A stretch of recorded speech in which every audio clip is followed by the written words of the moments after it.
जिन पहलवानों ने देश का नाम दुनिया में रोशन किया, ब्रॉन्ज से लेकर गोल्ड मेडल तक जीतकर देश का मान सम्मान बढ़ाया, वे लंबी चौड़ी कटकाठी के पहलवान सड़कों पर बैठकर आंसू बहा रहे हैं। मैं आप सबको पता, मैंने इसमें डाला था कि मेरे साथ क्या क्या हुआ था। मेरे साथ कोई फिजियो नहीं था। जिन पहलवानों पर पूरा देश गर्व महसूस करता था, वे पहलवान अखाड़ों से बाहर आकर प्रदर्शन कर रहे हैं, क्योंकि कुश्ती संघ के अध्यक्ष बृजभूषण सिंह पर मनमानी के गंभीर आरोप लगे हैं और इन आरोपों के साथ ही देश के लगभग सभी टॉप रेसलर्स ने नेशनल और इंटरनेशनल मुकाबलों में भाग लेने से इनकार कर दिया है।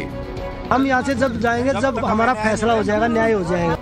दिल्ली के जंतर मंतर पर विरोध प्रदर्शन कर रहे भारत के इन सभी टॉप पहलवानों ने भारतीय कुश्ती संघ के खिलाफ खुली जंग का ऐलान किया है और निशाने पर हैं बीजेपी के बाहुबली सांसद बृजभूषण शरण सिंह। भारतीय कुश्ती संघ के खिलाफ खुले इस मोर्चे में टोक्यो ओलंपिक के ब्रॉन्ज मेडल विजेता बजरंग पूनिया, रियो ओलंपिक की ब्रॉन्ज मेडल विजेता साक्षी मलिक, एशियन और कॉमनवेल्थ गेम्स में गोल्ड मेडल जीतने वाली विनेश फोगाट के साथ साथ कई पदक वीर रेसलर शामिल हैं। सबकी नाराजगी रेसलिंग फेडरेशन ऑफ इंडिया के अध्यक्ष बृजभूषण शरण सिंह से है। सभी पहलवानों ने उन पर तानाशाही के आरोप लगाए हैं, लेकिन सबसे सनसनीखेज और गंभीर आरोप लगाए रेसलर विनेश फोगाट ने। हमारे वुमेन्स कैंप में उनमें से कुछ कोचेज सभी नहीं है, महिलाओं के साथ भी और लड़कियों के साथ भी, और वही लड़कियों से बात करवाते हैं और फिर अध्यक्ष जी उनके साथ में शोषण करते हैं और पता नहीं हजारों तो नहीं बोलूं मैं 100 लड़कियां, और मैं यहाँ पे जो लोग लड़कियां बैठी हैं उसमें से 1-2 लड़की के साथ भी यह घटना हुई है। मीडिया से बातचीत में पहलवान विनेश ने कई बार न सिर्फ भावुक हुई बल्कि कई बार उनकी आंखों से आंसू छलके। उन्होंने तो यहां तक कह डाला कि वो WFI के मेंटल टॉर्चर से इतनी परेशान हो गई थी कि खुदकुशी करना चाहती थी।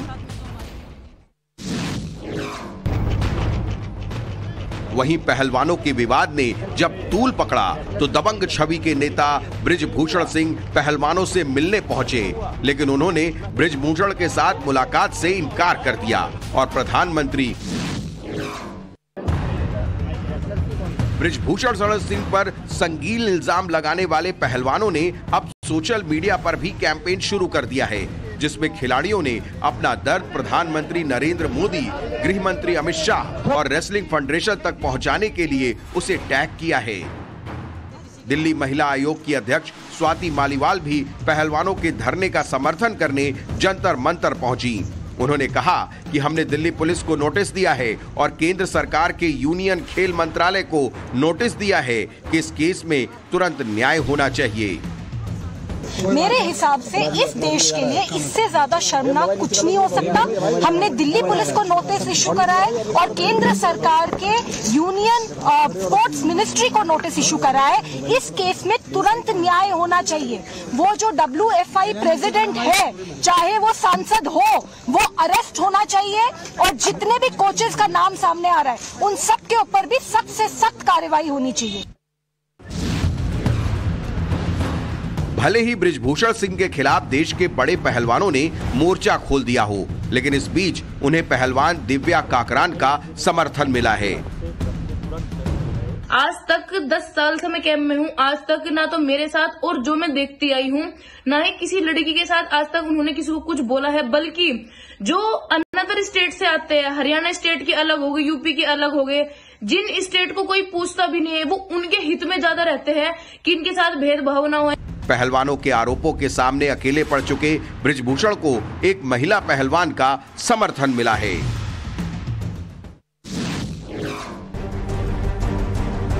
बृजभूषण सिंह का थप्पड़ कांड तो काफी सुर्खियों में रहा था, जब उन्होंने झारखंड में अंडर-19 नेशनल कुश्ती चैंपियनशिप के दौरान एक रेसलर को मंच पर ही थप्पड़ जड़ दिया था। बृजभूषण सिंह का विवादों से पुराना नाता रहा है। केसरगंज से बीजेपी सांसद ने यूपी विधानसभा चुनाव में समाजवादी पार्टी को लेकर विवादित बयान दिया था।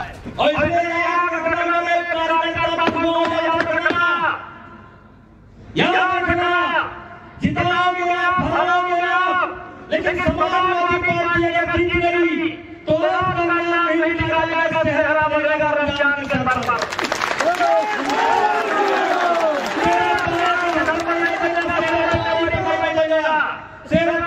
के ऊपर नहीं बैठेगा, सेहरा के ऊपर नहीं बैठेगा, सेहरा का बैठेगा तो रमजान के ऊपर पड़ेगा।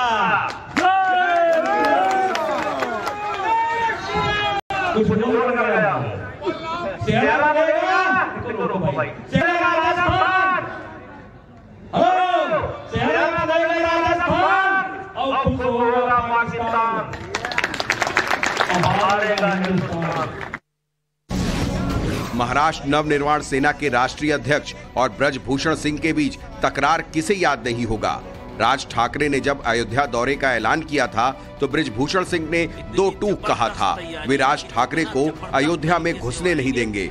ब्रजभूषण ने यहां तक कह दिया कि जब तक वे उत्तर भारतीयों से माफी नहीं मांगते उन्हें अयोध्या में घुसने नहीं दिया जाएगा। करीब एक महीने पहले ही ब्रजभूषण सिंह ने कांग्रेस के बड़े नेता राहुल गांधी की तुलना बिलावल भुट्टो से कर राजनीति का पारा चढ़ा दिया था। दो तीन लड़के जो दिखाई पड़ रहे हैं हमको, ये बिलावल भुट्टो है, राहुल गांधी है, ये सब एक जोड़ी लगती है इनकी। ये सब एक ही नस्ल के हैं, पता नहीं कैसे इधर उधर हो गए, एक ही भाषा इनकी है। ब्रजभूषण सिंह को सुर्खियों में कैसे रहना है, उन्हें शायद इस तकनीक के बारे में अच्छे से जानकारी है। पिछले साल नवंबर में गोंडा में आयोजित एक कुश्ती प्रतियोगिता के दौरान उन्होंने AIMIM चीफ असुद्दीन ओवैसी को लेकर विवादित बयान दिया था। ब्रजभूषण ने कहा कि मैं गारंटी लेता हूं कि ओवैसी के पूर्वज हिंदू थे और उनके बाबा के पिताजी का नाम तुलसीदास था। ब्रजभूषण सिंह बेबाक बयानबाजी के लिए काफी मशहूर हैं। वे अपनी ही पार्टी यानी बीजेपी को भी निशाने पर ले चुके हैं।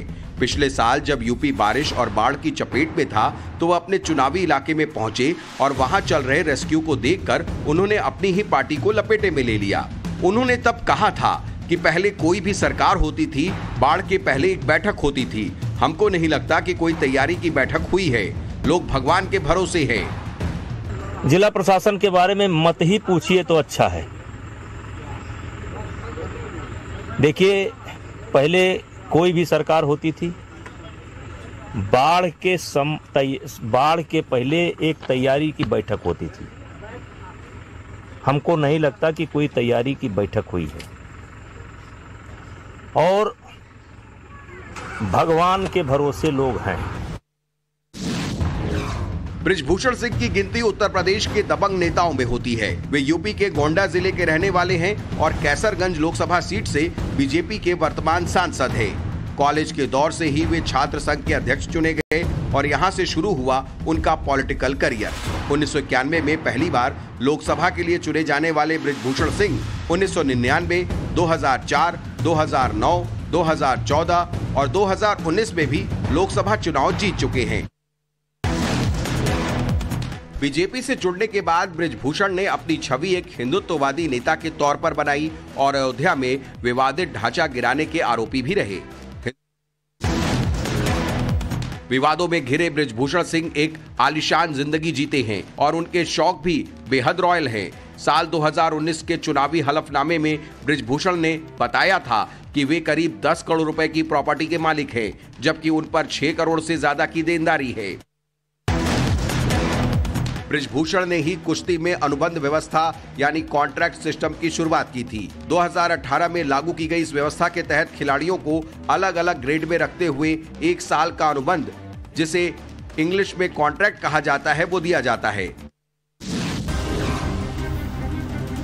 ब्रजभूषण की दबंगई का रंग गोंडा से अयोध्या तक साफ दिखता है।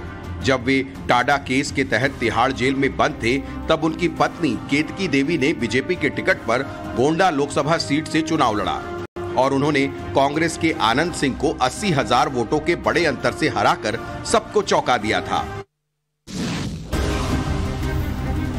ब्रजभूषण सिंह की बाहुबली छवि भी रही है। साल 1993 में यानी करीब 29 साल पहले बल्लीपुर कांड में उनका नाम भी शामिल रहा, जिसमें सपा नेता पंडित सिंह को गोली मारी गई थी। साल 2004 में ब्रजभूषण सिंह बसपा सुप्रीमो मायावती से एक बात को लेकर भिड़ गए थे। दरअसल मायावती ने गोंडा का नाम बदलकर लोकनायक जयप्रकाश नारायण नगर रखने की घोषणा कर दी, लेकिन ब्रजभूषण ने भारी जन सैलाब के बीच उनका विरोध किया। मामला बृजभूषण शरण सिंह बाहुबली नेता बनने का सफर कई तरह के गंभीर आरोपों और तमाम तरह के विवादित मामलों से होकर गुजरता है। उन पर आईपीसी की 4 गंभीर और 7 कम गंभीर धाराओं में केस दर्ज है। हालांकि उन्हें सजा किसी भी मामले में नहीं हुई है। बृजभूषण सिंह का सफर तमाम विवादों से भरा रहा है। हालांकि उन पर लगे ज्यादातर गंभीर आरोप साबित नहीं हो सके, फिर चाहे वो पंडित सिंह पर जानलेवा हमला ही क्यों न हो। विवादित बयानों को लेकर अक्सर सुर्खियां बटोरने वाले बृजभूषण सिंह अब नए विवाद से घिर गए हैं। उन पर देश की शान कहे जाने वाले पहलवानों ने संगीन आरोप लगाए हैं। ऐसे में ये देखना होगा कि क्या इस विवाद के भंवर से भी बृजभूषण सिंह बाहर निकल पाएंगे या नहीं।